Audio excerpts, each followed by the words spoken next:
Hi, this is Nagendra from NSKip channel. Ee roju mana topic Maharani season 4 web series review. ఇది Sony లివ్లో తెలుగులో కూడా అవైలబుల్గా ఉంది. Season 1, 2, 3 and ఎంత పెద్ద హిట్ అయ్యాయో అదే విధంగా సీజన్ 4 కూడా హిట్ అయిందో లేదో తెలుసుకుందాం. ఫస్ట్ ఆఫ్ ఆల్ ఈ వెబ్ సిరీస్ కోసం చెప్పాలంటే సీజన్ 1, 2, 3లోకి పోలిస్తే ఈ సీజన్లో డ్రామా ఎక్కువ ఉంది కానీ ఏదో మిస్ అయిందని ఫీల్ అవుతున్నాం అనమాట. ఎందుకంటే సీజన్ 1, 2, 3లో మనకి ఎక్కువ పేదల కష్టాలు ఎలా ఉంటాయి, ప్రభుత్వం ఏ నిర్ణయాల ద్వారా వాళ్ళని అధిగమించవచ్చు అనే విషయాల్ని చాలా క్లారిటీగా క్లియర్ కట్గా చూపిస్తారు. కానీ ఈ సీజన్లో అలా కాదు. ఈవిడికి ఒకే ఒక గోల్ ఉంటుంది, పిఎం అవ్వాలి. పిఎం అవ్వాలంటే పిఎంని అక్కడి నుంచి గద్దె దించాలి, ఈవిడ వెళ్ళి కూర్చోవాలి. అంత తప్ప ఈ రాష్ట్రానికి ఎలాంటి సిచ్యువేషన్లు ఏర్పడ్డాయి, దానికి తగ్గట్టు ఎలా పరిమాణాలు తీసుకున్నది అన్నది చాలా తక్కువగా చూపించారు.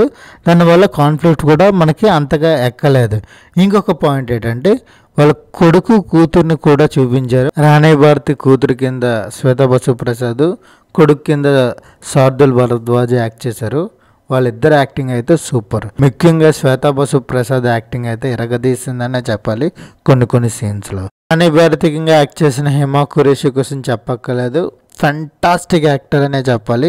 ఈ సిరీస్లో ఇంకొక మెట్టెక్కిందనే చెప్పాలి. ఇక స్టోరీలోకి వెళ్తే సీజన్ 3 ఎక్కడైతే ఎండ్ అవుతుందో దాని తర్వాత 10 సంవత్సరాల తర్వాత ఎలా ఉంది బీహార్ రాష్ట్రం, రాణి భారతి ప్రభుత్వం ఎలా ఉన్నది, తర్వాత వాళ్ళకున్న ఎదుర్కొనే సమస్యలు ఏంటి అనేది ఈ స్టోరీ అనమాట.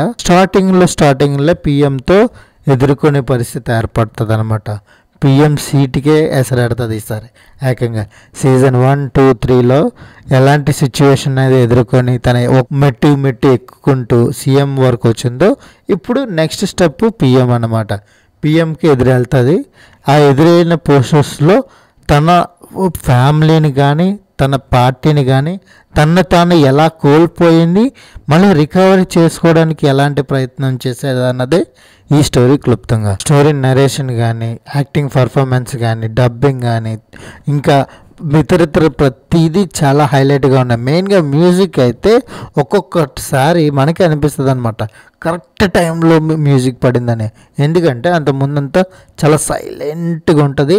ఎప్పుడైతే హై మూమెంట్ వస్తుందో ఆ టైంలో ఒక మ్యూజిక్ వస్తుంది భయ్యా, ఇరక్కొడిసాడు అనమాట. అదేంటి భయ్యా మీరు స్టార్టింగ్లో నెగిటివ్ చెప్పారు, ఇప్పుడు పాజిటివ్స్ చెప్తున్నారు ఏంటని అడిగితే కాదు, యాక్చువల్గా మీరు డ్రామా మాత్రమే ఉంది. సీఎం కూడా కూర్చున్న రాణి భారతి కొన్ని నిర్ణయాలు తీసుకొని తన తగ్గట్టుగా రచిస్తుంది అన్నమాట. అలాంటివి ఏమీ లేకుండా ఓన్లీ పిఎంతో ఫైట్ మాత్రమే ఎక్కువగా చూపించడం అనేది కొంచెం డ్రాబ్యాక్. ఆ డ్రాబ్యాక్ ఈ స్టోరీ కరెక్ట్ కాదేమో అని నా అభిప్రాయం అనమాట. ఇంకొకటి మెయిన్ థింగ్ ఏంటంటే డ్రామా చూపించాడు భయ్య, ఎక్సలెంట్. దానికి 4.5 out of 5. ఎందుకంటే డైలాగ్స్ అంతలా బాగా కుదిరాయి. ప్రతి డైలాగ్ పేలింది, ప్రతి సీను పేలింది అనమాట. మెయిన్గా పొలిటికల్ థ్రిల్లర్స్ని ఇష్టపడే ప్రతి ఒక్క ప్రేక్షకుడికి ఈ సిరీస్ బాగా అలరిస్తుంది. కాబట్టి ఆలస్యం సోనీ లివ్లో తెలుగులో కూడా అవైలబుల్ ఉంది. కాబట్టి ఒకసారి మీరు వెళ్ళి ఈ సీజన్ చూసి నా రివ్యూ కూడా చూసి కింద కామెంట్ చేసి నన్ను అలరిస్తారని కోరుకుంటూ ఈ వీడియోని ఇక్కడితో సమాప్తం చేస్తున్నాను. ఈ వెబ్ సిరీస్కి ఇస్తున్న rating 3 out of 5. This is Nagendra from NSKip channel. Please subscribe my channel. Thank you for watching. Thank you.